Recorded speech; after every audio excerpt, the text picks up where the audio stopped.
Yo he querido escoger este texto, queridos amigos, porque detrás de ese texto hay un mensaje extraordinario. Y en ese mensaje yo descubro que el Señor nos está diciendo algo en lo profundo del corazón.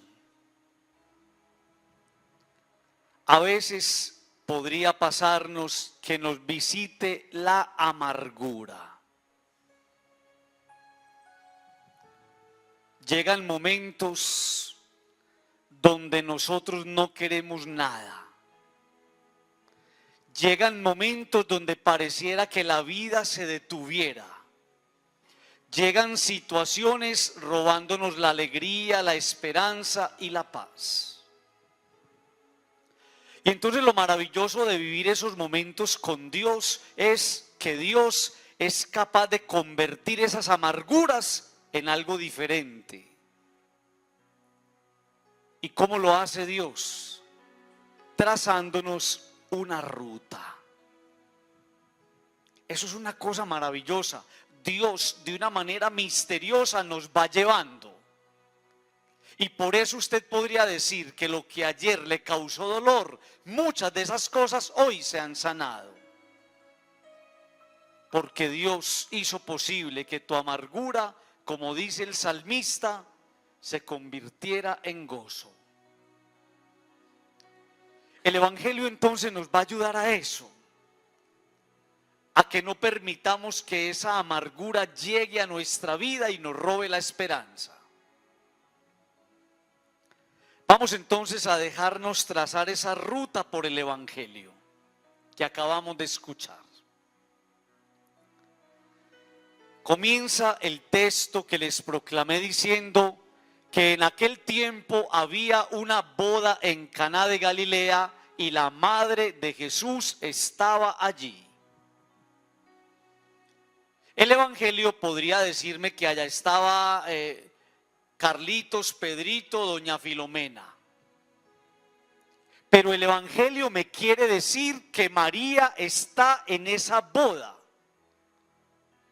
Y que me diga que María está presente en esa boda significa que ella en la vida juega un papel importante. Un creyente no puede ir por la vida desconectado de María. Y si usted es de las personas que ha ido experimentando en la vida amargura, acérquese a María. ¿Por qué, Padre?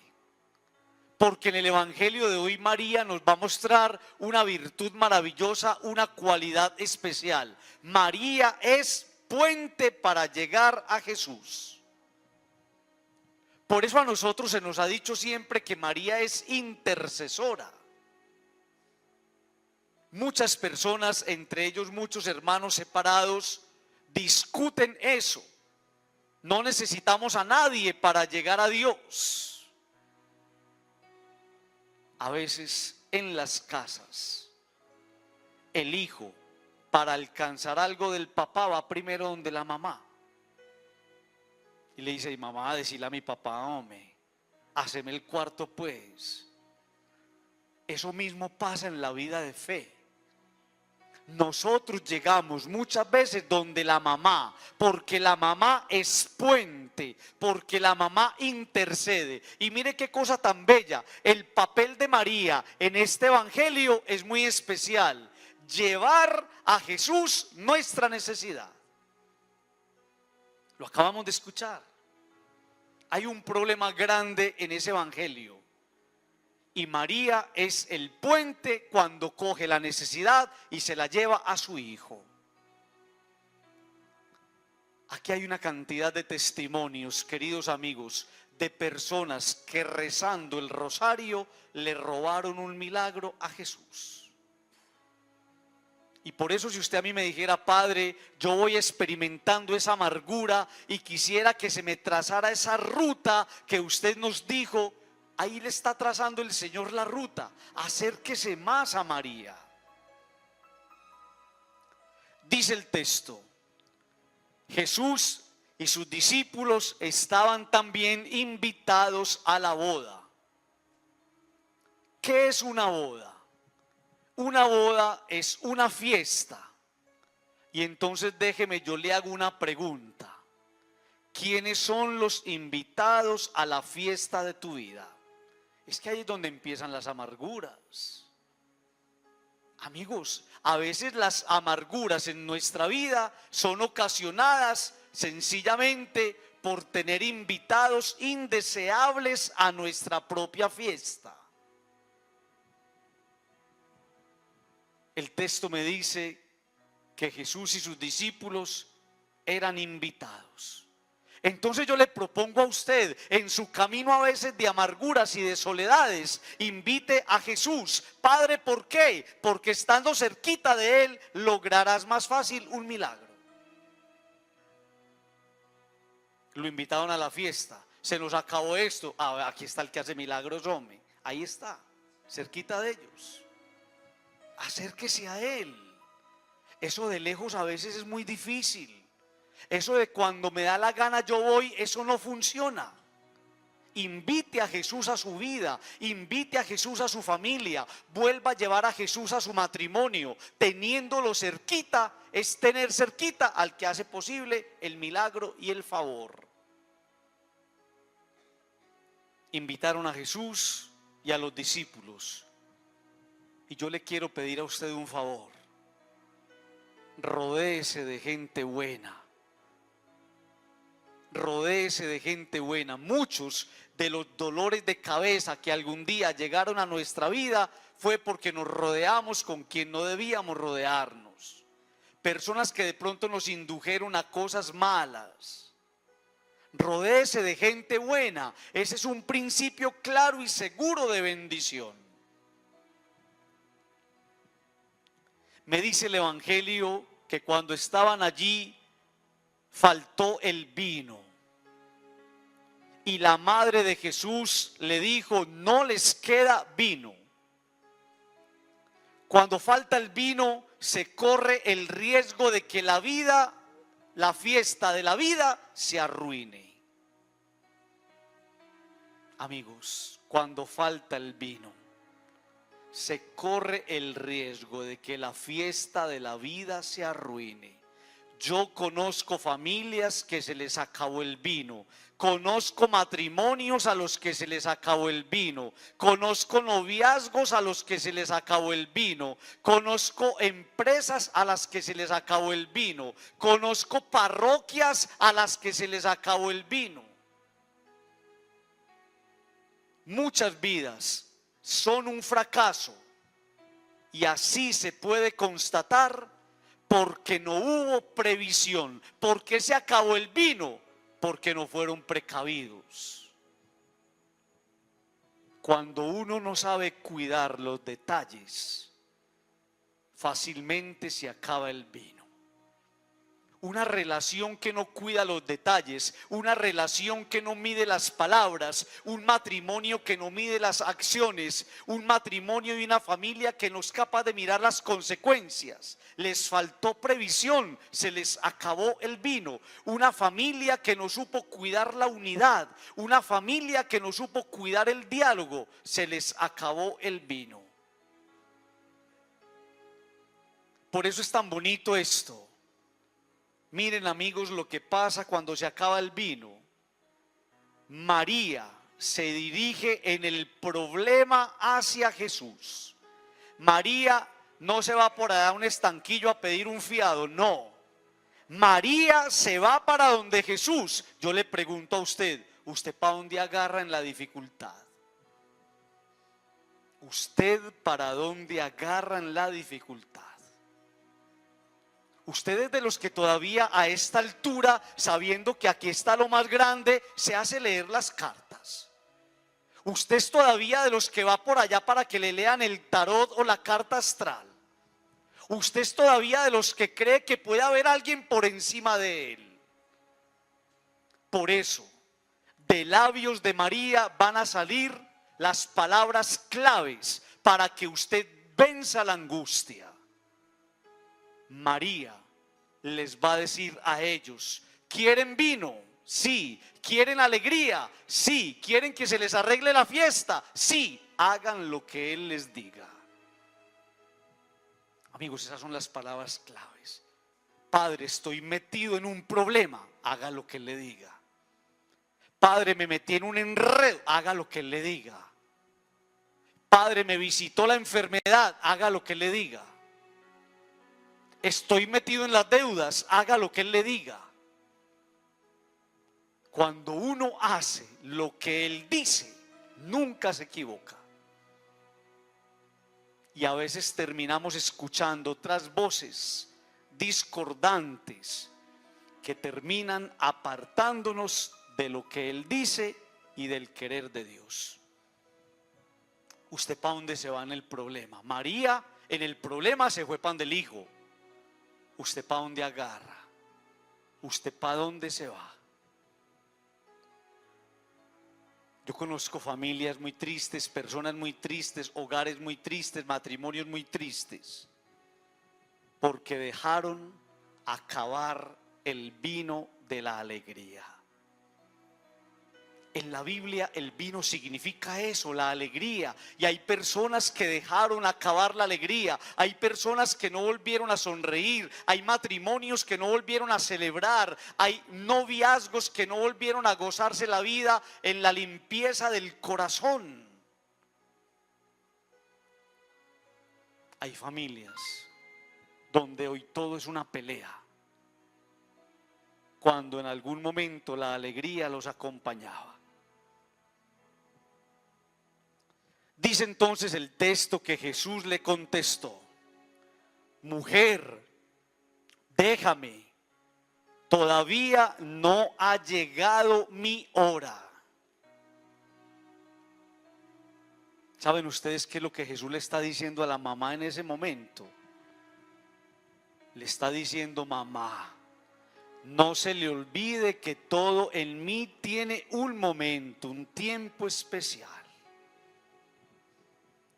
Usted a veces se desespera frente a una situación y a usted se le olvida que no ha llegado la hora.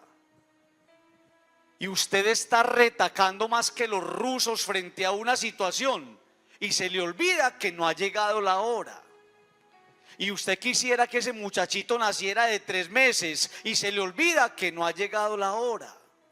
Y usted quisiera que el negocio que acaba de montar ya le estuviera generando muchos ingresos y por eso desististe, no esperaste la llegada de la hora. La hora de Jesús es el tiempo oportuno para manifestarse. No es el tiempo nuestro, es el tiempo de Dios para Él manifestarse, para Él mostrarse, para Él hacer su obra. Por eso miren qué tan lindo lo que les voy a decir. Hay que dejar siempre que nos visite la hora de Dios. De seguro será la hora que estamos esperando. Le pido un favor. Todo en el tiempo de Dios es mejor. Aprenda a esperar. Le dice él a la mamá: mamá, pilas pues, todavía no ha llegado mi hora. A la mamá, a María. Si eso se lo dice a la mamá, ¿cómo no nos lo va a decir a nosotros? Espérate un momentico, hombre, espérate, no ha llegado mi hora. Y usted a veces aborta los procesos por no esperar la hora de Dios. Dice el texto que había allí colocadas 6 tinajas de piedra para las purificaciones de los judíos, de unos 100 litros cada una. ¿Por qué el evangelio es enfático cuando me dice que habían 6? Y a mí me enseñaron que el número 7 es el número de la perfección. De 6 a 7, que en la Biblia es el número de la plenitud, falta muy poco. De 6 a 7 me falta un pasito. Y yo me preguntaba: ¿qué le está haciendo falta a usted para el milagro? Faltaba muy poquito para el milagro. El 7 es el número de la plenitud. ¿Qué hace falta para el milagro? ¿Qué te está haciendo falta a ti para el milagro? ¿Qué te está haciendo falta? Tus tinajas vacías, ¿de qué las tienes que llenar? ¿No será eso lo que te está faltando? Hagas esa pregunta tan interesante. Tus tinajas vacías, ¿de qué las tienes que llenar? ¿No será eso lo que te está faltando? Jesús les dijo: llenen las tinajas de agua, y las llenaron hasta arriba. Amigos, escuchen esto. Tengo un problema, tengo una dificultad, tengo una tristeza, llegó la enfermedad. Tus tinajas tienen que estar llenas de esperanza. Dios está obrando. Tus tinajas tienen que estar llenas hasta arriba. El evangelio, ¿por qué me dice que hasta arriba? Porque tenés que planificarte de confianza y de fe. Deme una razón, Padre. Él está trabajando. No se le olvide esto que le voy a decir ya. Usted mismo es una tinaja en las manos de Dios. Eres barro, hechura del Señor. Tienes que dejarlo actuar. ¿De qué tienes que llenar tu vida? 6 tinajas. Y me hacen el favor, me van a acompañar en este ejercicio. ¿De qué tienes que llenar hoy tu vida? Padre, mi vida hoy es un desastre, mi vida es un desorden, mi vida, Padre, es angustia, mi vida es desolación, yo no sé qué quiero ni para dónde voy. Yo voy a ir señalando las tinajas y usted las va a ir llenando en oración. Primera tinaja. ¿De qué necesitas llenar esa tinaja que es tu vida? ¿Qué necesitas echar ahí para que Dios haga el milagro? ¿Qué vas a echar en esa segunda tinaja? ¿Qué estás necesitando en tu vida personal y en tu familia? Tercera tinaja. ¿De qué vas a llenar tu hogar, tu matrimonio? ¿Qué está haciendo falta allí para que Dios obre el milagro? ¿Qué vas a echar en esa cuarta tinaja? ¿Qué es de lo que tu vida carece? ¿De qué estás adoleciendo en este momento? De paz, de confianza, de alegría, de autoestima. ¿Qué estás necesitando en tu vida para que tu vida sea planificada? ¿Y qué vas a echar en esa quinta tinaja? ¿Acaso necesitas ser una persona más segura? ¿Acaso necesitas correr más riesgos? ¿Acaso necesitas más confianza en ti mismo?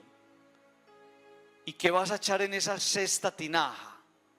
¿Acaso necesitas llenarla más de Dios, más de confianza en el Señor, para entender que Dios está obrando y que Dios está trabajando?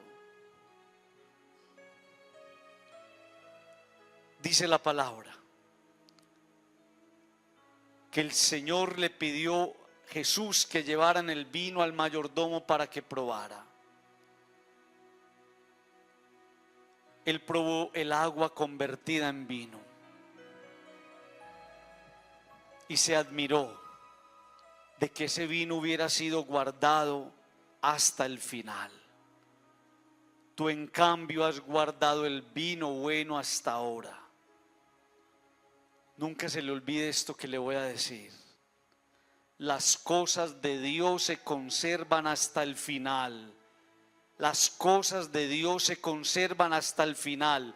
Él las hace duraderas. Cuando algo no es de Dios, pasa fácilmente.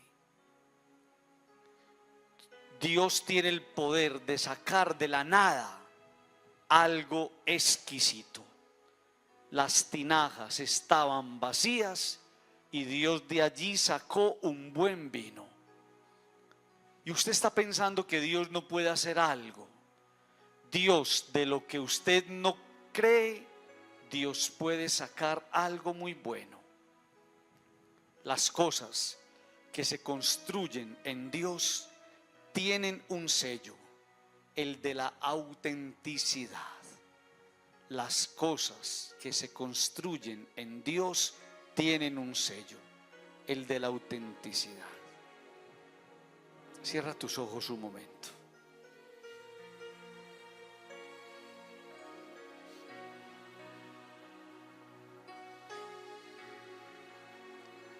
¿Por qué dejaste acabar el vino? ¿Por qué dejaste acabar el vino? Ese es el reclamo de Dios. ¿Por qué dejaste acabar el vino en la relación con tus hijos?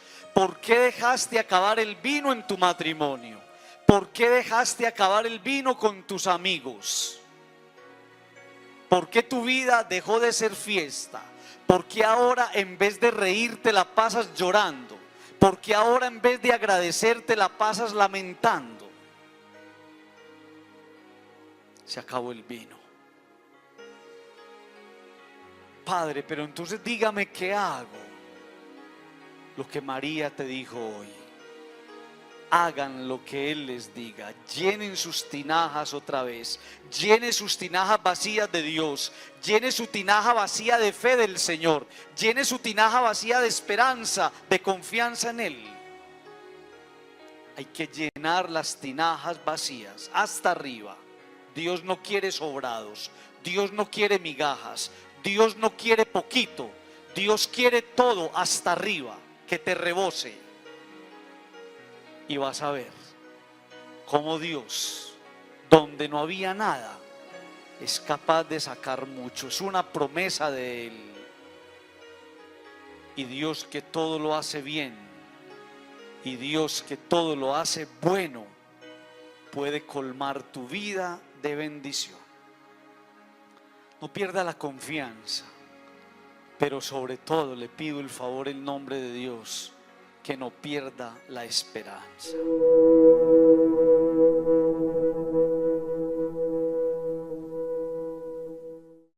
Quisiera proponerles en esta tarde 3 cositas para que las meditemos y para que llevándolas a nuestra casa hagamos de nuestra vida una vida más amable. Primera idea. Los discípulos han quedado supremamente impactados por la muerte de Cristo y pareciera que ellos no se pudieran reponer de ese golpe tan duro que les dieron. Cuando una persona tan querida por nosotros muere, pareciera que no se pudiera uno levantar de ese guarapazo duro que la vida le ha dado. Qué difícil es entender la ausencia de tantas personas. Los discípulos entonces tienen un vacío grande en el corazón. Sin embargo, ellos están siguiendo la vida. Pedro dice, me voy a trabajar. Los discípulos dicen, vamos contigo. La vida sigue. Pero el detalle en el que yo me quiero detener es este. Ellos se han convertido en una familia. Estaban todos juntos cuando más se necesitaban. Dice el Evangelio, estaba Pedro, estaba Tomás apodado el mellizo, estaba Natanael y estaban los hijos de los Zebedeos. Estaban juntos. Y ustedes dirán, Padre, ¿qué significa eso? Significa que los momentos difíciles de la vida se tienen que afrontar en equipo. Significa que yo tengo que echar mano de esas situaciones que a veces son incomprensibles de la mano de los demás. Hay familias donde los hermanos no se hablan. Hay familias donde se vive una total indiferencia. Hay familias donde el problema de uno es el problema de esa persona que se convierte en una carga insoportable. Pero cuando los problemas y las cargas se asumen en equipo, se hacen llevaderos. Están junticos. Pedro dice, me voy a trabajar, y los otros dicen, nosotros también. Les toca afrontar juntos la noche.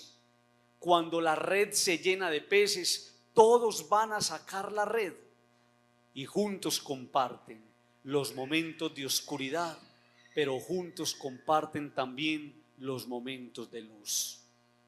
Estamos viviendo un momento difícil en nuestro país, en nuestra historia. Y es el momento en el cual necesitamos de los otros. Es el momento en el cual necesitamos aunar esfuerzos. Es el momento en el cual necesitamos familias unidas, capaces de afrontar juntos, aunando esfuerzos, esta situación difícil que vivimos y que probablemente se puede poner más difícil. No es el momento de orgullos, no es el momento de sacar a relucir la soberbia, es el momento de reconocer que juntos somos más fuertes. Esa es la primera idea que yo quiero como que llevarles a ustedes al corazón. Motivar en su casa el perdón, la solidaridad, el ser capaces de reconciliarnos para volvernos una fuerza imparable. Segunda idea. ¿Cómo sufre una mamá, un papá o cómo sufrimos a veces porque las cosas no nos salen bien o porque las cosas no le funcionan bien a los hijos?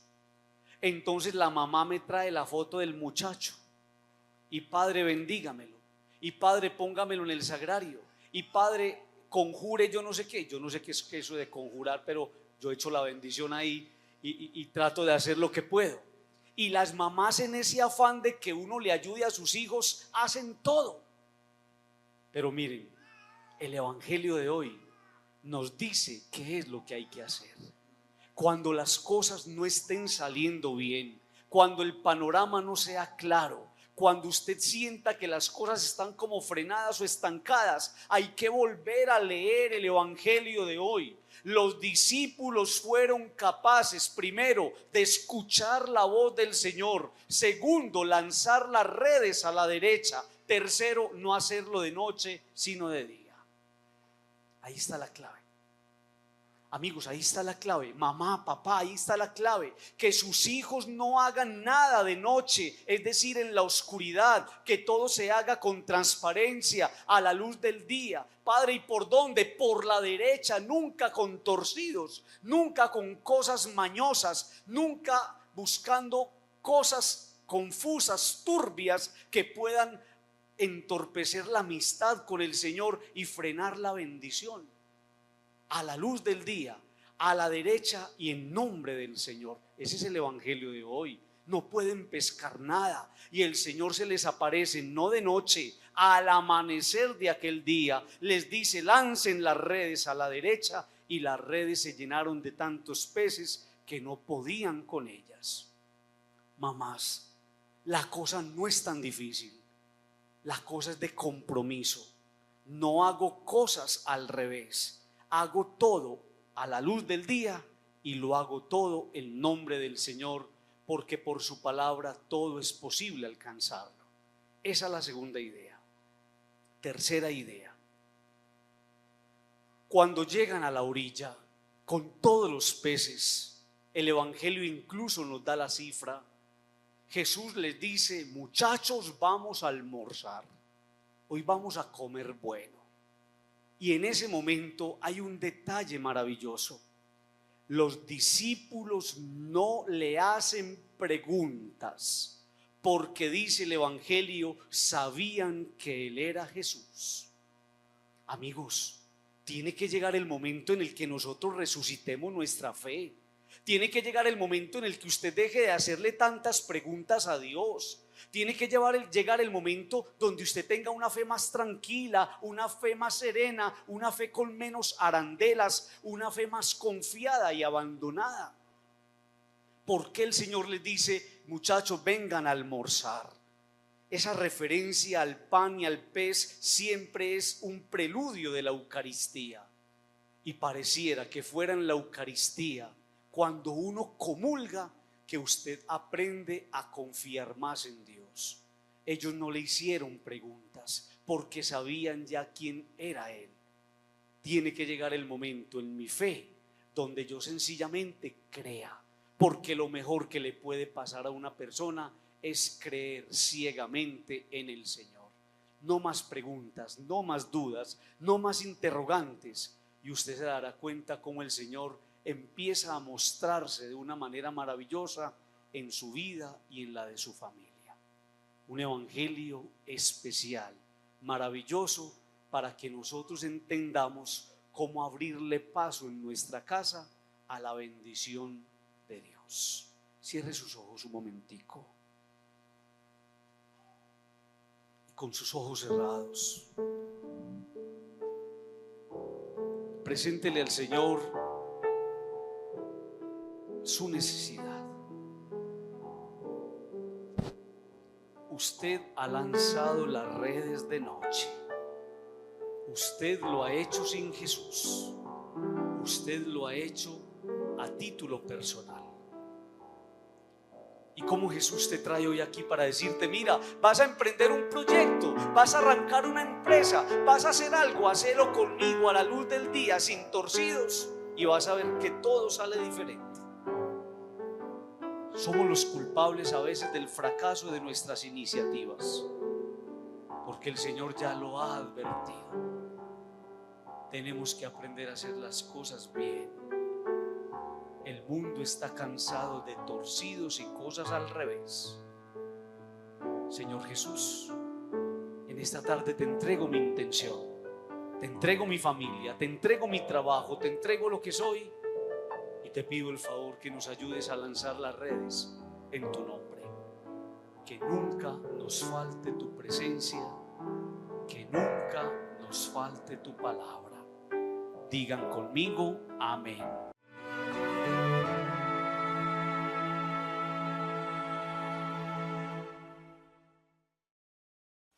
Uno tiene que aprender a leer las cosas que van aconteciendo en la vida.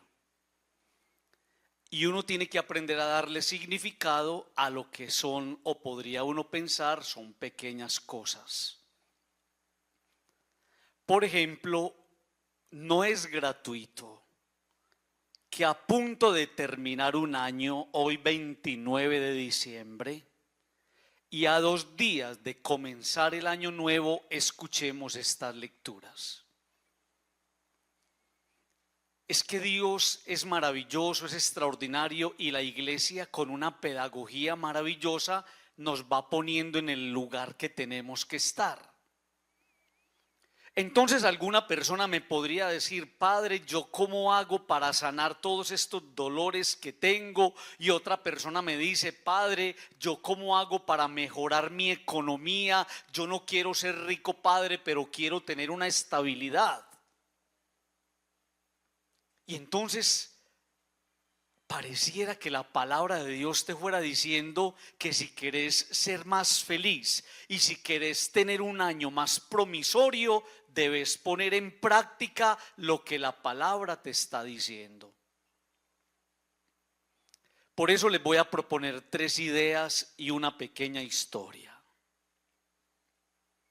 Primera idea: nunca se le olvide esto que le voy a decir, porque lo dice Dios, no lo digo yo.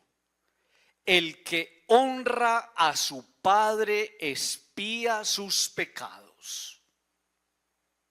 ¿Cómo duelen los pecados? Vea, yo conozco gente que pueden estar atravesando por una enfermedad con dolores muy tenaces, y les duele más el pecado que llevan en su interior que la misma enfermedad física. Y esos pecados que uno lleva en su interior se hacen más insoportables que los mismos dolores causados por la enfermedad. Padre, ¿yo cómo hago? Me pregunta alguien, para sanar mi historia, mis errores, mis equivocaciones. Y entonces yo le respondo en nombre de Dios: sea buen hijo. Amigos, no lo estoy diciendo yo, lo dice la palabra. Pareciera que una forma de resarcir los errores y las equivocaciones es que vos descubras en tus padres un tesoro que cuidar. Es que es tan difícil, amigos, encontrar hijos agradecidos, queridos con sus padres, cuando hoy hay una manía muy extraña de desentenderse de ellos y dejar que ellos se defiendan, que ellos se sostengan. Me dice la palabra ahí: el que honra a su padre expía sus pecados. ¿Qué significa? Que sus pecados son perdonados cuando vos sos capaz de tener una mirada misericordiosa hacia tu padre. Puede que tu papá se haya equivocado, pero vos no sos nadie para juzgar a tu papá. Yo alguna vez les conté a ustedes que en la enfermedad, con mucho dolor, con mi papá, tuve que ir a buscarlo porque yo no estaba en paz. Y cuando lo encontré, lo abracé. Él se puso a llorar. Me dijo: Padre, deme la bendición, cuando él no quería que yo fuera cura. Y a los 15 días se murió. Se fue él tranquilo, creo yo, y yo quedé muy tranquilo y en paz. Honra a tu padre, ponte en paz con tu papá y verás cómo tus pecados empiezan a ser sanados, saldados, y los sentimientos de culpa irán desapareciendo. Padre, yo quiero que mi vida económica vaya teniendo estabilidad. Padre, dígame qué hago. Y dice la palabra: el que respeta a su madre acumula tesoros. Y a mí no me da miedo decirlo y lo voy a decir.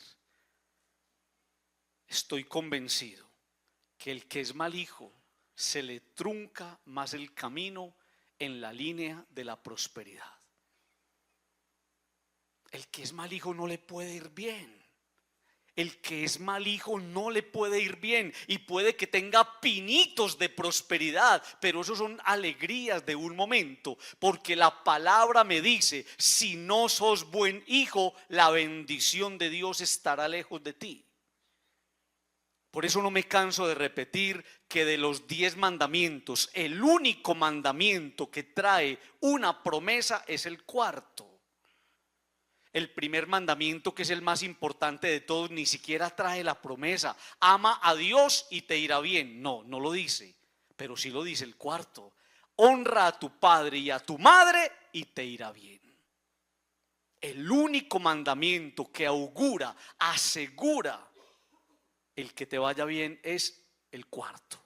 Si honras a tus padres, si los cuidas, si los valoras, si los acompañas, si estás con ellos, si evitas insultos, si evitas descargar sobre ellos tus cansancios, si evitas hacerlos llorar, si evitas tus atropellos, entonces la bendición estará de tu lado. Si no me da la gana, tranquilo mi hijo, defiéndase usted solito.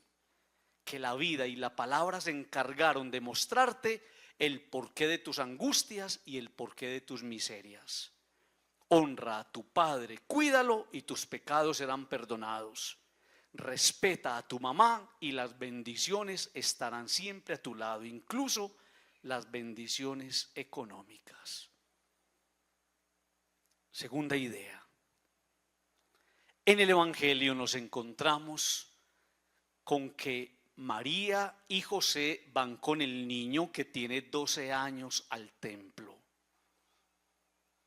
Amigos, si ustedes quieren que el año que viene sea un año lleno de bendición y de prosperidad, no se aparten del templo, no se aparten de la Eucaristía, no negocien los valores espirituales. A mí el Evangelio no me dice: en aquel tiempo la Virgen María y San José con el niño se fueron para Orlando. Aquí no dice eso.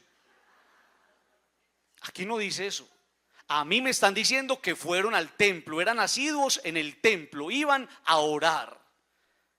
O sea que no podemos ir por allá. Sí pueden ir por allá, pero no dejen de venir por acá.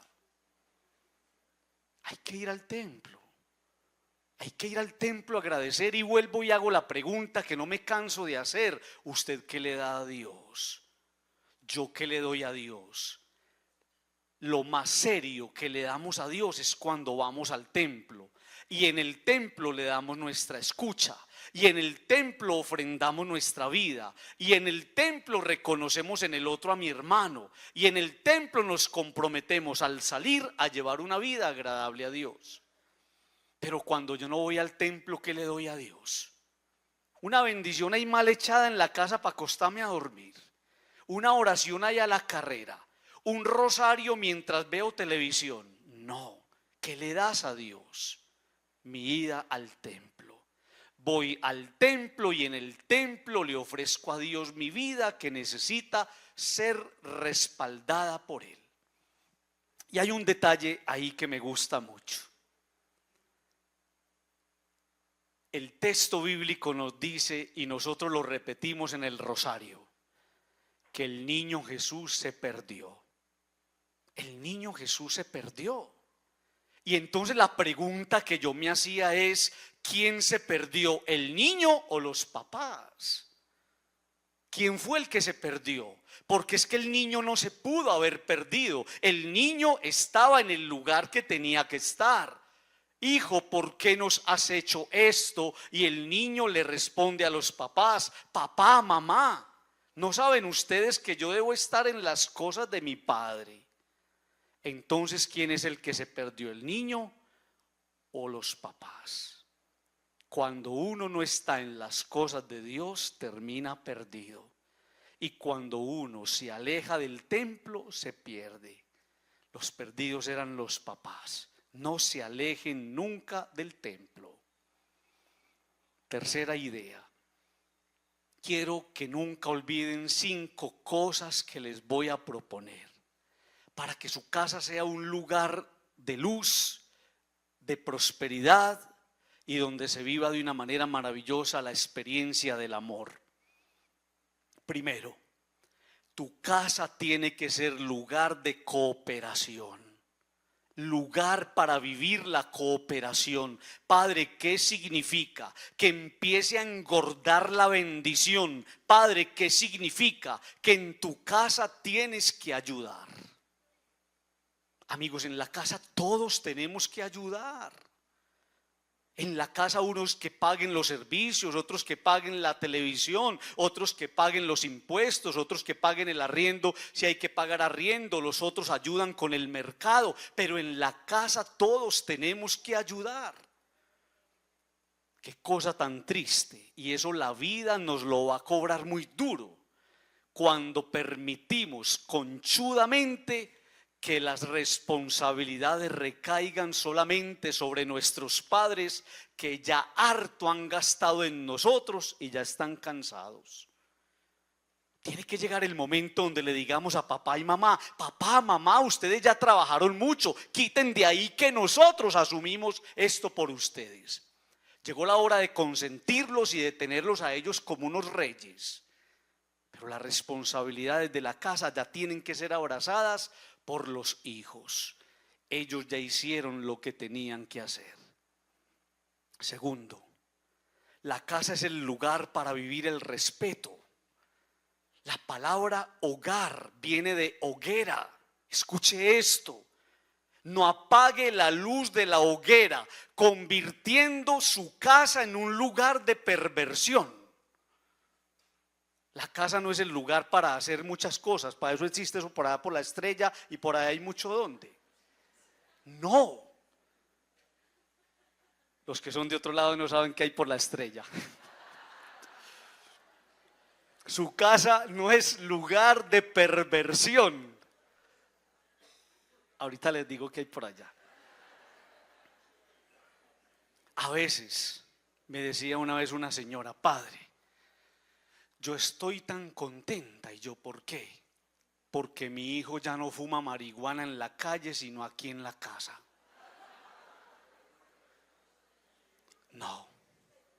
No apague la hoguera. No apague la hoguera. Su casa no es lugar de perversión. Cada cosa en su lugar. Y escúchenme, no le imponga a los demás lo que usted cree que está bien.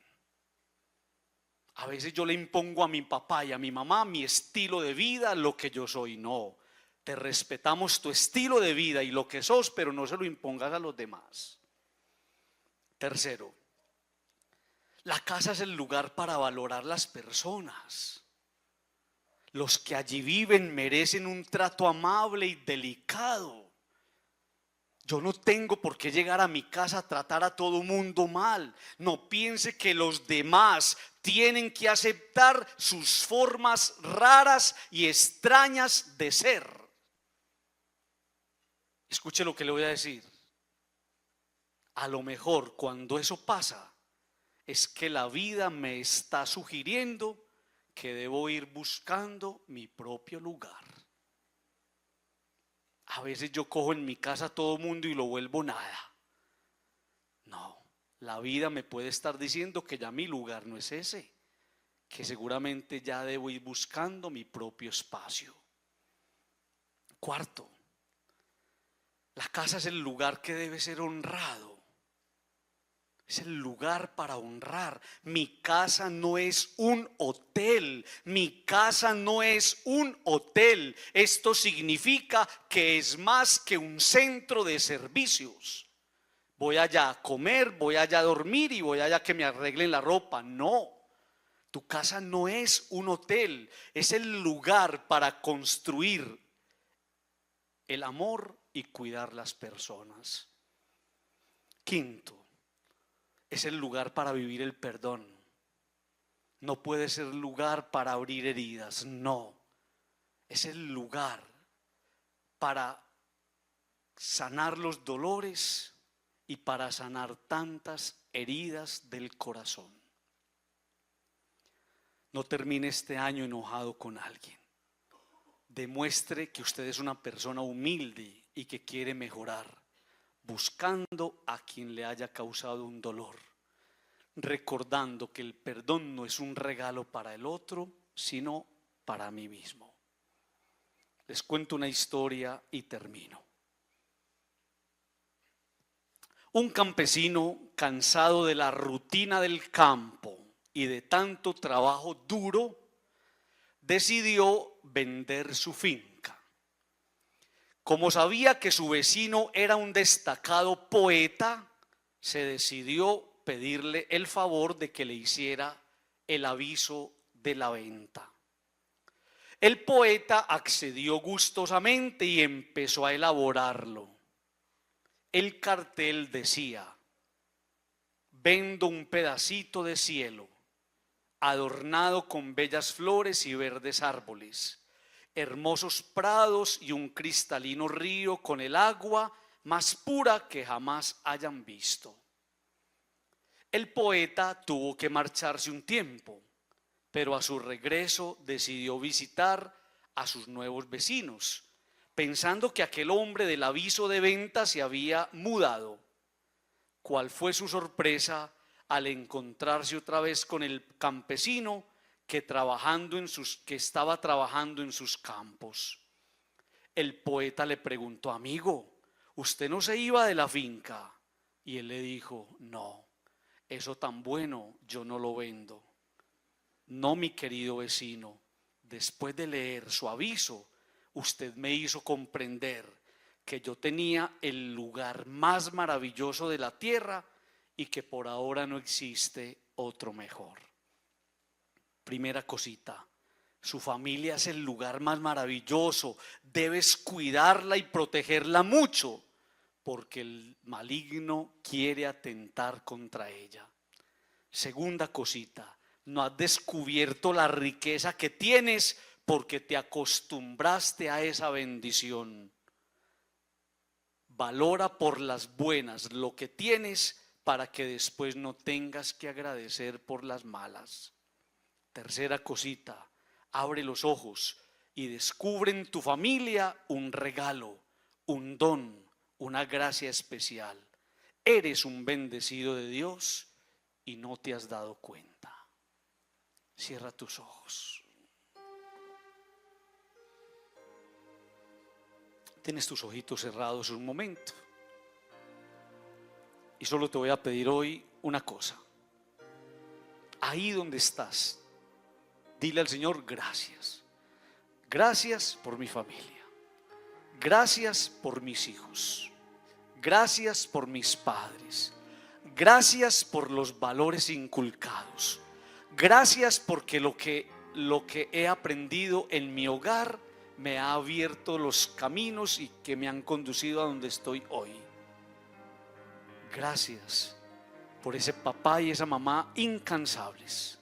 Gracias por esos hermanos que me han hecho la vida más fácil y que me han acompañado hasta donde he llegado. Gracias porque en mi casa aprendí el valor supremo que es Dios. Gracias porque tenemos un techo donde reunirnos, congregarnos y expresarnos el amor. Gracias, Señor, por mi familia. Ayúdame a cuidarla, a quererla, a protegerla y a gastarme por ella. Señor Jesús, ayúdame a entender que en el respeto por el Padre y por la Madre están los caminos más seguros de bendición. Que este 2025 sea un año colmado de cosas muy buenas. Yo quiero hacer bien lo mío, Señor Jesús, haz tú lo demás. Digan conmigo, amén.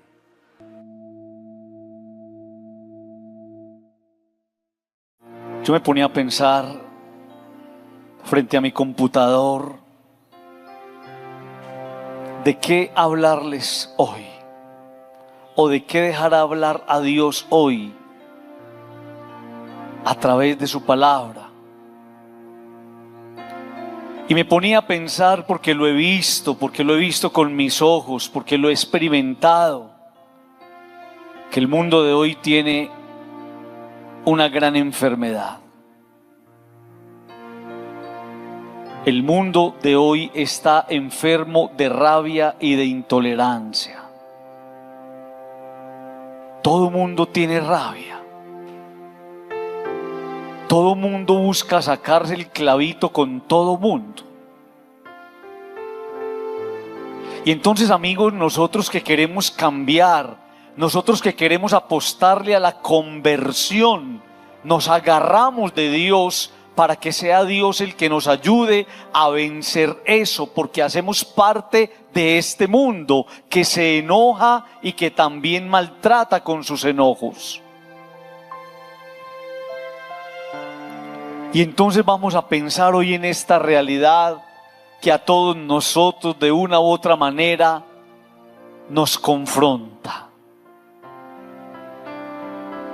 Todos nosotros en algún momento nos hemos salido de la ropa. Todos nosotros en algún momento, con nuestra forma de actuar y nuestra manera de hablar, le hemos hecho al otro experimentar angustia y dolor. Todos nosotros en algún momento hemos querido venir a la vida del otro con una actitud de desquite y que sepa quién soy yo. Y a veces ese enojo es evidenciado por un marcar el territorio para mostrarme más fuerte que el otro. Por eso vale la pena entender cómo desde la psicología el enojo puede ser una respuesta a situaciones que se perciben como una amenaza a la seguridad, el bienestar o los valores personales. Entonces aparece el miedo como un mecanismo de defensa. Cuando siento en riesgo algunas cosas en mi vida. Desde la Biblia, el enojo es la expresión de una ruptura en la armonía interna. Algo se rompe por dentro, y esto sucede casi siempre cuando hay una desconexión con el trascendente, es decir, con Dios. Si nosotros supiéramos las dimensiones negativas del enojo, empezaríamos a trabajar desde ya por tener un poco más de dominio y control. La Biblia, en el libro de los Proverbios, nos va a enseñar que la ira incontrolable perjudica tanto a la persona que la siente como a quienes lo rodean. Aunque la ira puede estar justificada en algunas ocasiones, la Biblia dice que quienes tienen con frecuencia arrebatos de cólera no obtendrán la salvación. Escuchen y detengámonos un momento en lo que dice ahí. Perjudica tanto a la persona que la siente como a quienes la rodean. Como con el enojo, la ira y la rabia, no solamente pongo en riesgo mi paz, mi tranquilidad, mi salud, sino que deterioro la salud y el entorno,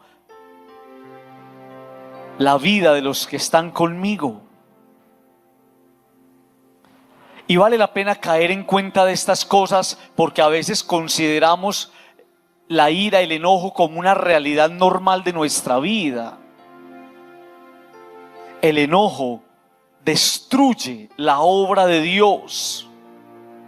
El enojo destruye la obra de Dios, lacera gravemente la convivencia y crea entre las personas un camino de desconfianza. Allí donde hay enojo, uno no se siente cómodo. Allí donde hay enojo, uno no se siente tranquilo. Allí donde hay enojo, uno no se siente seguro. Cuando hay enojo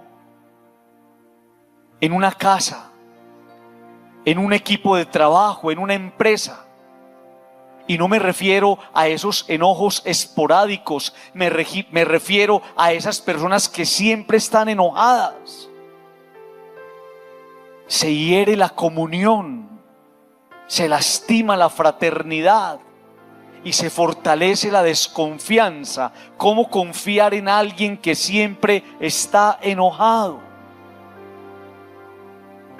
Por eso, queridos amigos, uno va descubriendo que existen personas graduadas con honores en el arte de hacerle doler la vida a los demás.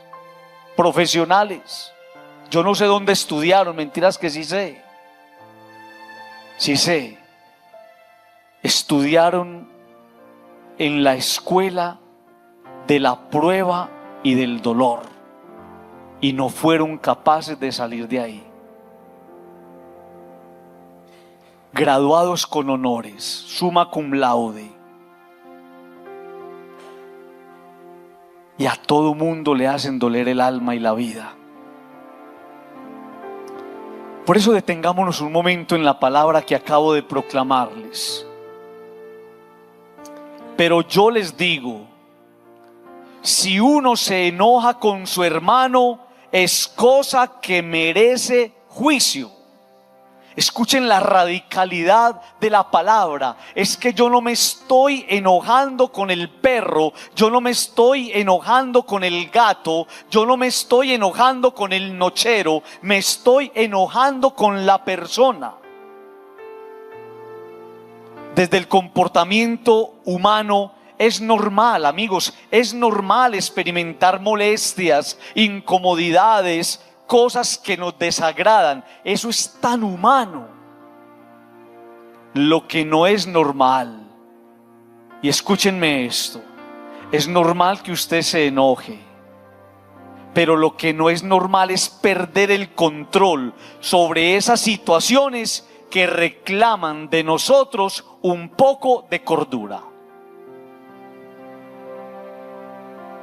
Hay dos maneras de asumir una situación. ¿La asumís con control o la asumís desde el descontrol?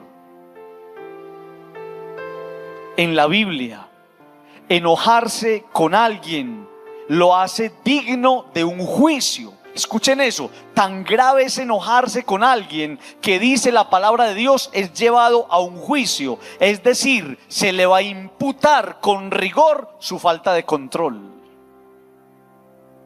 Por eso cuando nosotros nos hablan del juicio de Dios, se nos dice que el juicio de Dios va a ser en el amor. Es decir, en la manera como fuiste capaz de sobrepasar estas cosas. Al atardecer de la vida seremos examinados en el amor. El enojo, ese que todos hemos experimentado, ese con el que hemos causado tantas lágrimas, ese con el que hemos causado tanta división, ese con el que hemos hecho incomodar a nuestras madres, a nuestros padres, a sus hijos, ese enojo denota en la persona su falta de moderación, de equilibrio, de madurez y de conversión. Ninguna persona podría decir: es que yo soy así. Pasaste por la vida lleno de enojos, de rabia, de ira, fregándole la vida a todo mundo y te vas a morir así. No, yo no soy así. Yo le voy a apostar a la conversión en mi vida, porque con esto me he causado mucho dolor y le he causado mucho dolor a todo mundo. Hay personas a las que uno le tiene miedo por su manera de comportarse frente a una situación adversa. No controlan el enojo, se salen de la ropa, pierden la capacidad de manejar con moderación y altura esa situación que se presenta.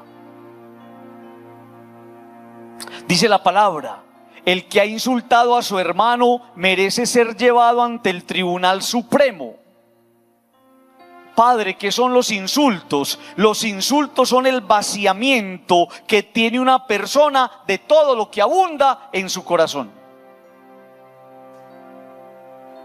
A veces vale la pena hacer un ejercicio frente a la persona que está sulfurada, frente a la persona que está vaciada, frente a la persona que no para, quedarse uno mirándolo a los ojos y descubrir que esa persona se está desocupando de todo lo que hay en su interior. Su interior está lleno de rabias contenidas, su interior está lleno de dolor, de angustia, de maldad, de tristeza, de cosas que no ha podido superar. Y por eso los insultos ponen en evidencia y revelan todo lo que subyace en el interior de una persona. Esa persona que parece picada de alacrán todo el tiempo, esa persona tiene que tener algo adentro, algo guardado, algo que no ha podido sacar. Y va buscando por la vida a quien descargarle su dolor. La persona quebrantada por dentro busca liberarse con los demás de todo lo que ha venido cargando con dolor. Pareciera que le gritara al otro: ayúdame a cargar esto que tengo. Dice la palabra: si lo ha tratado de renegado de la fe, merece ser arrojado al fuego del infierno. Miren, amigos, la gravedad de uno levantarse contra una persona. Hay personas que le van pegando una jugada al otro así porque sí.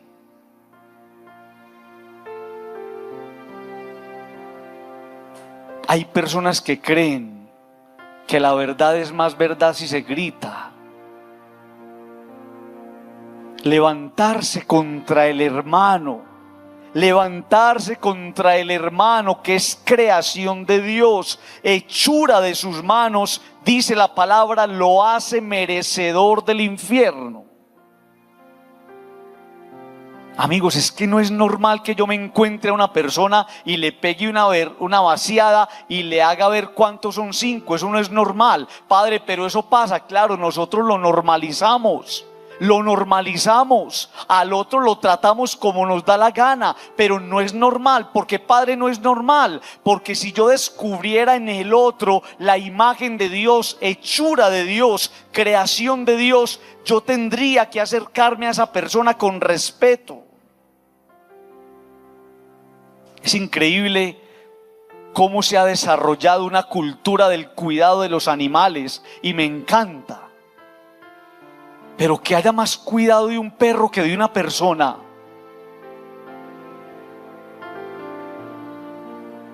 Que haya más cuidado de un perro que de una persona.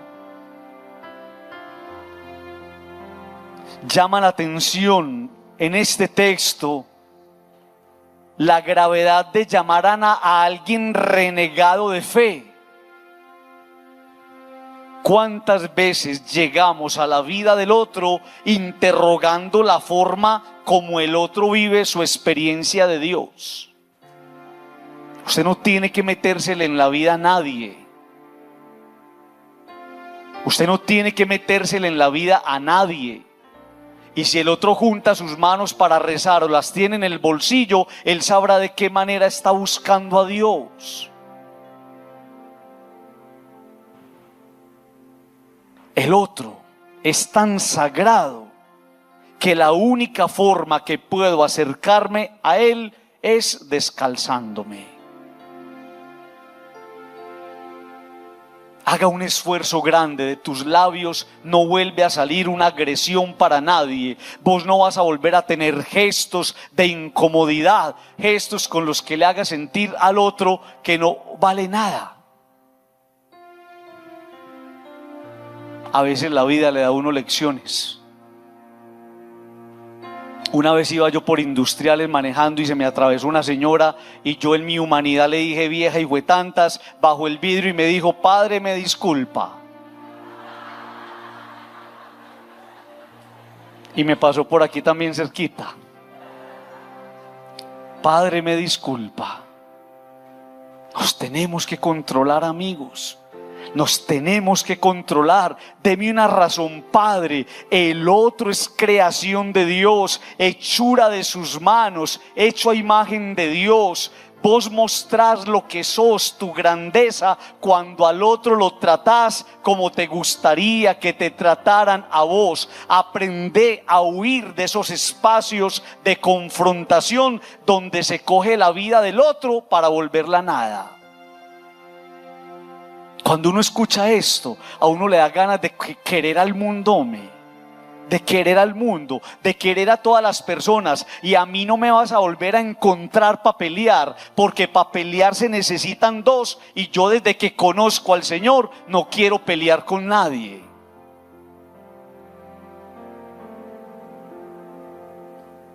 Miren, amigos, esto.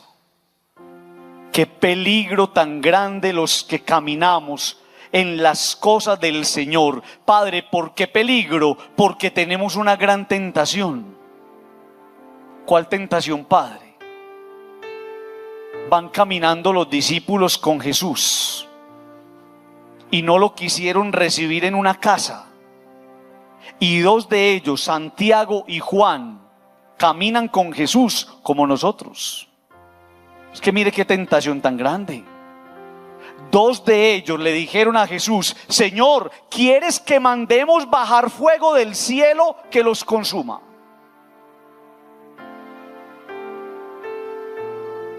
Que caiga candela y acabe con esta gente, hombre. Y a veces somos así. A veces ustedes y yo, los que estamos en las cosas del Señor, los que estamos en un grupo parroquial, los que estamos en un movimiento, los que hacemos parte de Maús o de Lazos de Amor Mariano o de yo no sé dónde estamos, a veces somos así. Cogemos la vida del otro y la queremos volver candela. Es una tentación muy grande, queridos amigos. Somos los primeros invitados a moderarnos, a guardar silencio, a asumir una postura de dominio y de control. ¿Para qué, Padre? Para que los demás lean en mí a Jesús. Para que los demás lean en mí a Jesús. Amigos, eso se va alcanzando con el tiempo y con los años. Me acuerdo en Pacheli, mi primera parroquia hace 24 años. Puse una lámpara y un señor me dijo: ¿la quita o la quito? Y le dije: entonces, ¿qué? ¿Cómo es? Pues venga, ¿cómo es? Pero uno va aprendiendo con los años. Ahora hay que decirle: venga, pues quitémosla entre los dos, venga, subámonos.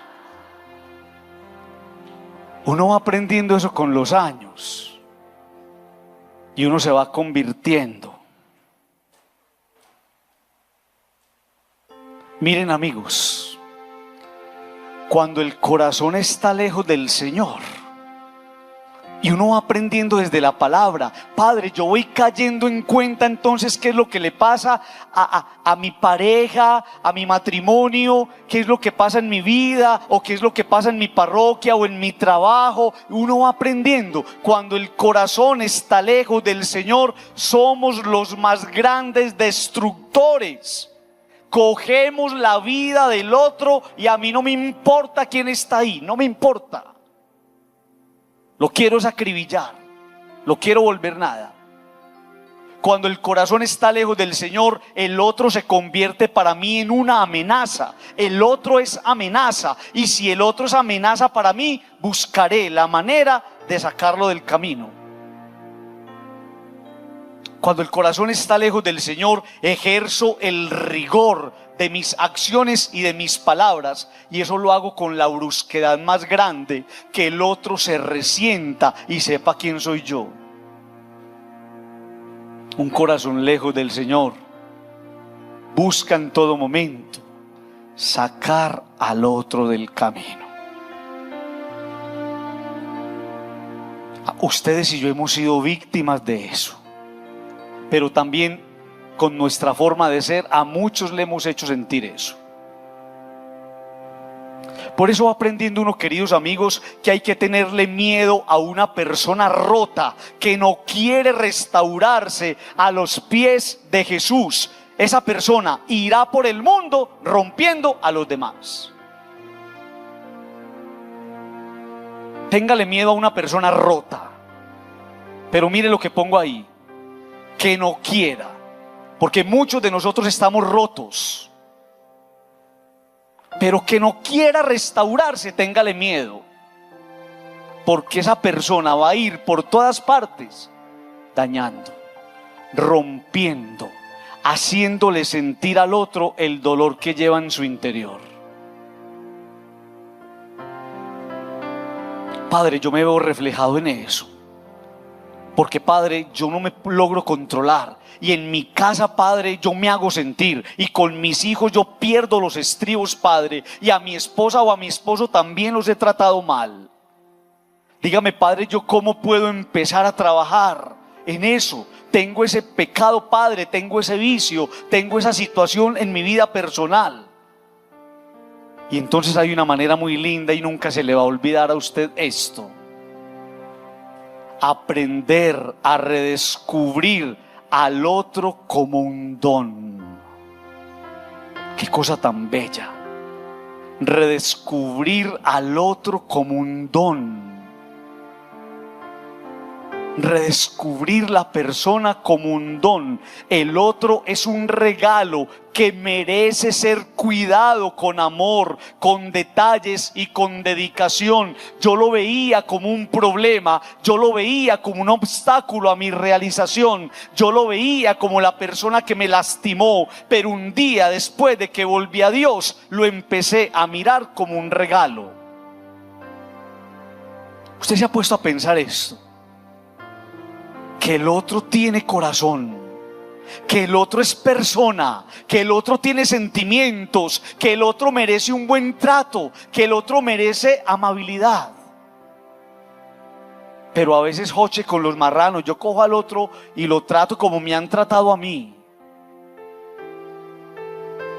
Escuche esto tan lindo: el otro, el que está a mi lado, con el que me encuentro, con el que tropiezo, con el que escucho una charla, con el que vengo a misa, con el que voy a caminar o al gimnasio, con el que voy al centro comercial, el otro tiene un propósito. ¿Cuál propósito, Padre? Ha sido puesto en mi camino para ayudarme a alcanzar mi felicidad y mi salvación. El otro no pudo haber llegado gratuitamente a mi vida.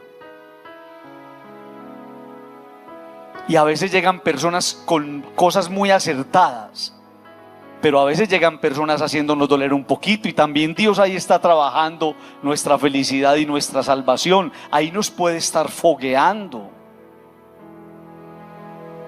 No se le olvide nunca esto: si yo a mi lado tuviera un ángel, pero gracias a Dios no, qué pereza. Uno ahí con el Santísimo expuesto todo el tiempo, qué pereza. El otro es humano, con el que Algo es humano, se equivoca, puede decir cosas malucas, puede decir cosas bonitas, se puede caer, puede llorar, y esto significa que se puede equivocar y merece el regalo de ser perdonado. ¿Les parece muy lindo eso? Qué pereza donde yo saliera aquí y viera este gentío con alas aquí. Todo el mundo, uno que les dice a ustedes con alas. No, humanos, hombre soy. Homo sum et nihil humani me alienum puto, hombre soy y nada de lo humano me es extraño, decía un filósofo. Nada de lo humano me es extraño, a mí no me escandaliza nada. A mí lo único que me escandaliza es que nadie quiera ser mejor persona todos los días. El otro es humano. Esto significa que se puede equivocar y merece el regalo de ser perdonado. Necesitamos noviazgos que aprendan a entender su noviazgo como un caminar juntos para conocerse, descubrirse, sembrar la semilla del amor y no para hacer de los enojos su fortaleza. Hay novios que viven peleados todo el tiempo. Es más lo que pelean, hombre, que lo que se quieren. Es más lo que pelean que lo que se quieren. Necesitamos noviazgos fortalecidos en el respeto. Siembren la semillita del amor y empiecen a cuidarla. Necesitamos matrimonios que se unan para cuidar y preservar el amor ya maduro, para ayudarse mutuamente y no para lastimarse. Yo no me casé con vos o no me fui a vivir con vos para que me hicieras la vida imposible. Nadie tendría por qué quedarse al lado de alguien que con sus enojos me está robando la esperanza. Salga corriendo de ahí, ese no es su lugar. Tiene que ser uno muy tonto para quedarse ahí uno chupando guasamayeta todo el tiempo. ¿Sí o no? Yo no sé qué es eso, pero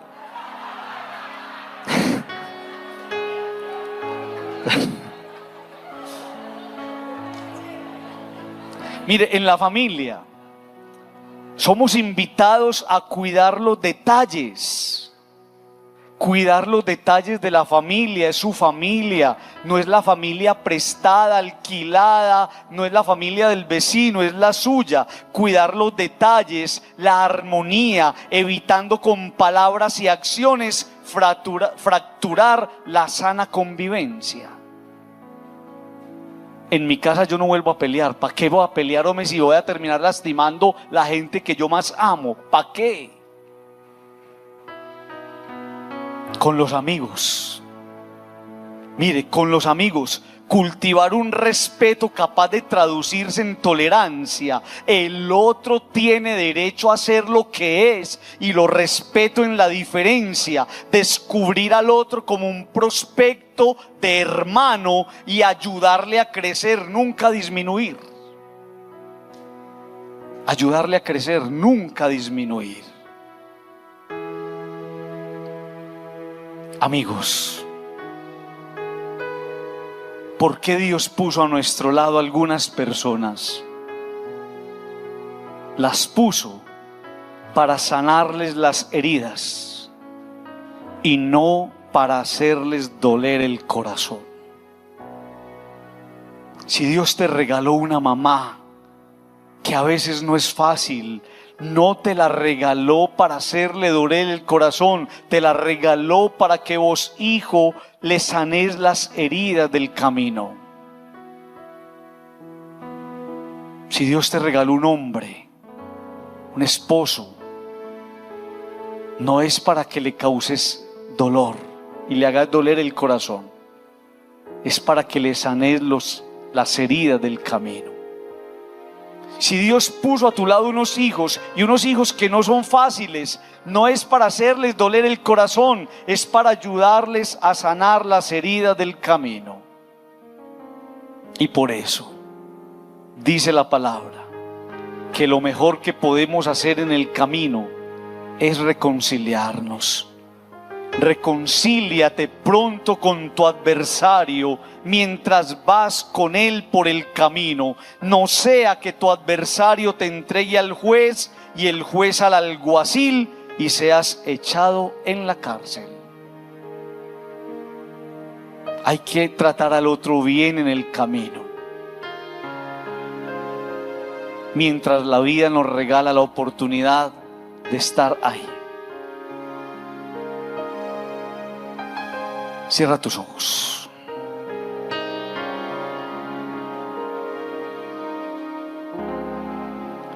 Con tus ojos cerrados, te vas a preguntar a qué me trajo el Señor hoy aquí. ¿A qué me trajo el Señor hoy aquí? Y la respuesta la tiene usted. Yo he tratado muy mal a la gente. Incluso soy reconocido o reconocida como una persona no agradable. Ya la gente me señala. Y me conformo con decirles: yo soy así. Usted es así, pero podría ser mejor.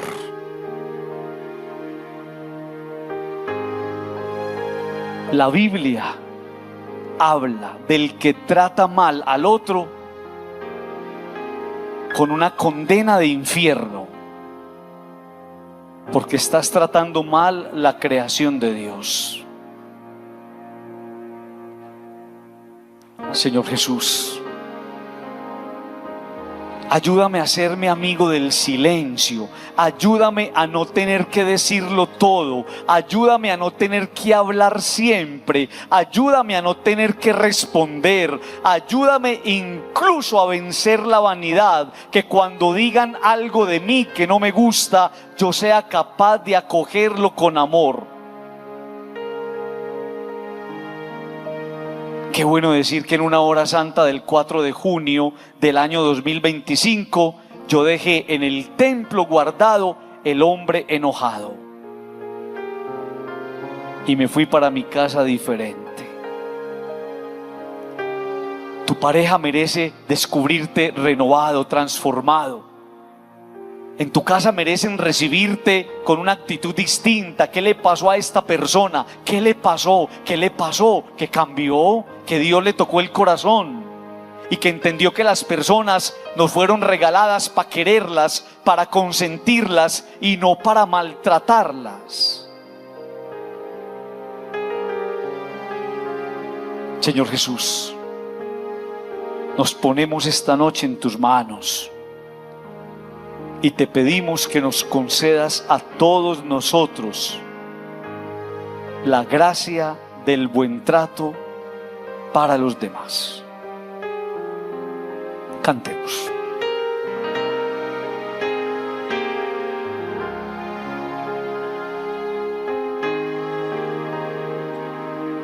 Tus ojos revelan que yo nada puedo esconder.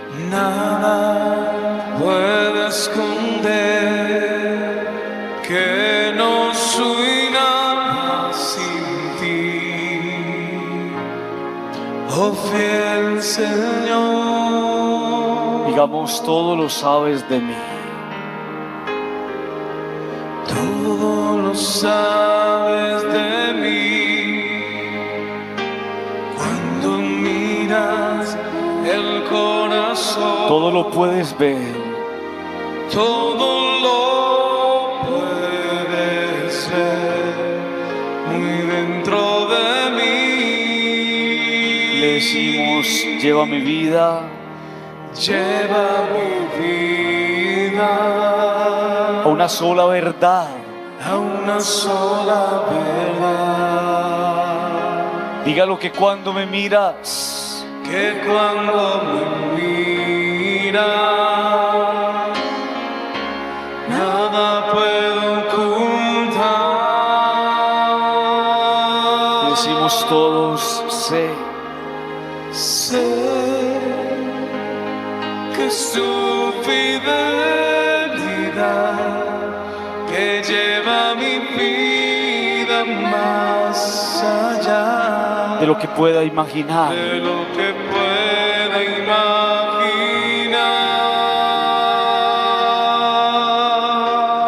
Dígalo, sé Sé que no puedo negar que tu mirada puesta en mí me llena de tu paz.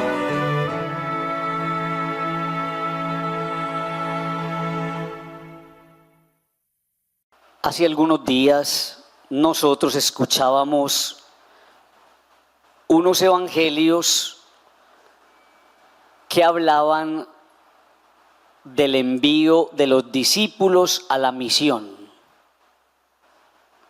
Es lo que en la Sagrada Escritura se llama el discurso misionero. Y cuando el Señor enviaba a los discípulos, uno de esos evangelios fue el evangelio de un domingo, les decía: no lleven nada para el camino. ¿Lo recuerdan? No lleven talega, no lleven alforja, no lleven comida, no lleven dinero, no lleven sandalias, no se entretengan en el camino saludando a la gente, no anden cambiando de casa, donde lleguen saluden con la paz. Y entonces en ese evangelio el Señor a los discípulos de ese tiempo y hoy a nosotros nos estaba diciendo que uno para el camino no necesita muchas cosas. Ese texto es precioso porque pareciera que lo que nos estuviera diciendo a nosotros es que lo único que necesitamos es llevar en las manos y en el corazón al que todo lo provee. Y Dios, que es bueno, siempre nos dará lo que necesitamos, incluso de manera que nos sobre, dice la palabra. ¿Por qué les estoy diciendo esto? Porque me parece maravilloso que ese texto misionero nos hubiera servido como de preparación a lo que hoy celebramos. La Virgen María, en el Monte Carmelo, le va a decir a un hombre: lo único que tú necesitas para el camino es un escapulario. ¡Qué cosa tan bella! Lo único que necesitas para el camino no es riqueza, no son lujos. Lo único que necesitas para el camino es un escapulario que te recuerde la presencia en el camino de Jesús y de su mamá. A veces escucha uno, queridos amigos, cómo la gente en una fe tan débil y tan pobre se va llenando de cosas.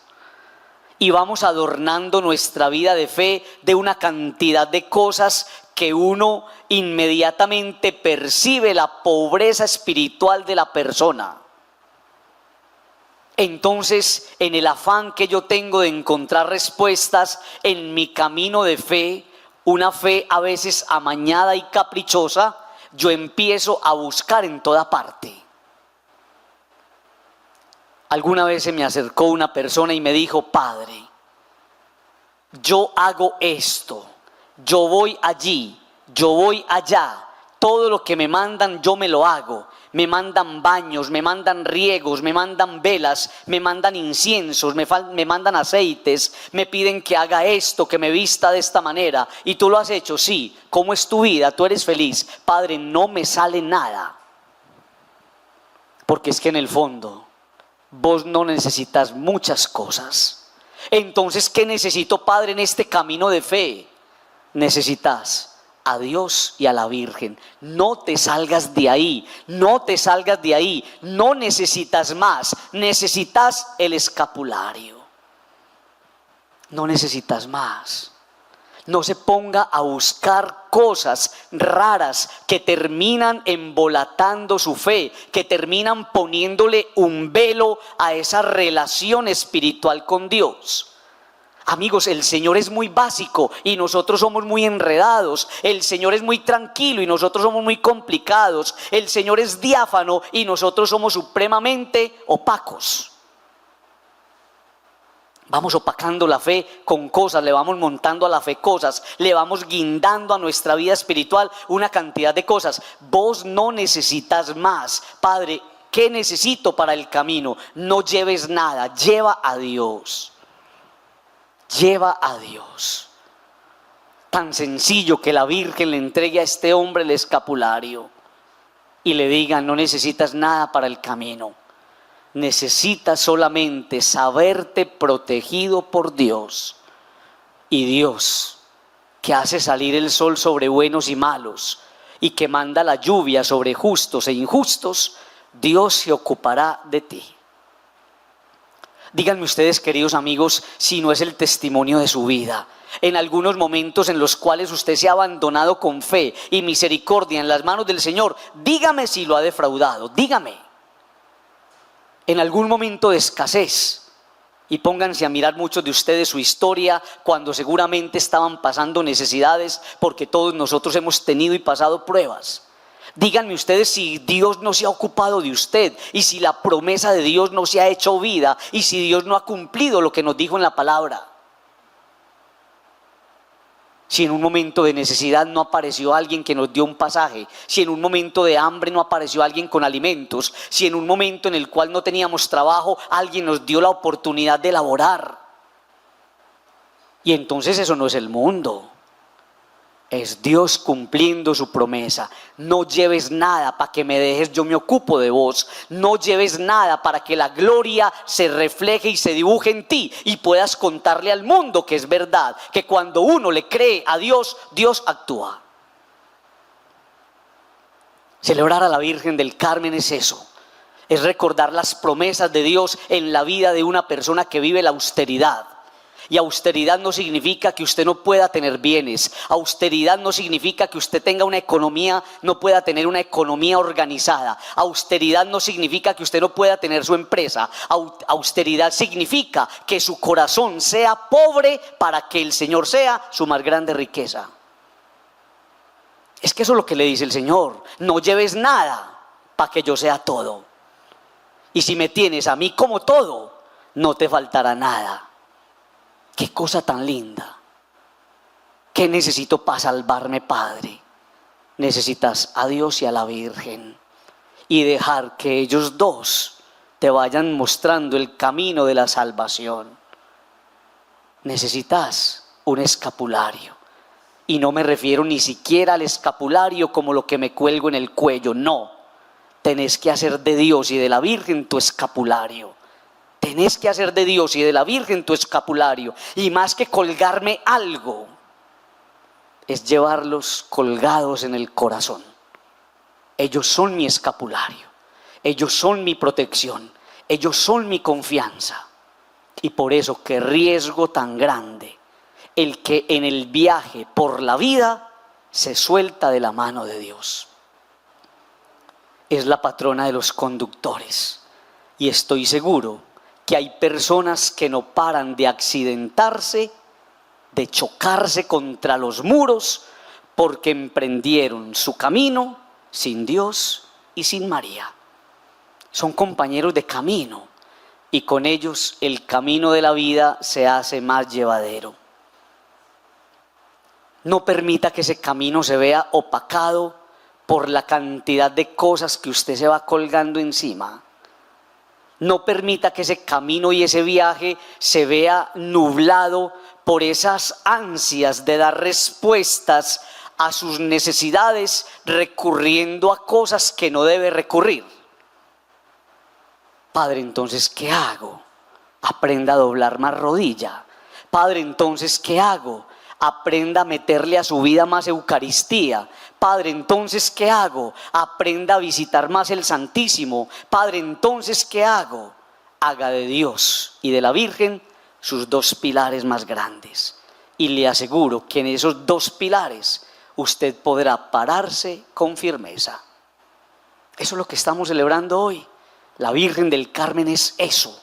Es la embajadora de Dios para decirnos que no necesitamos mucho, que solamente necesitamos un corazón bien dispuesto y una fe bien robustecida. Y Dios, que es bueno, terminará ocupándose de lo demás.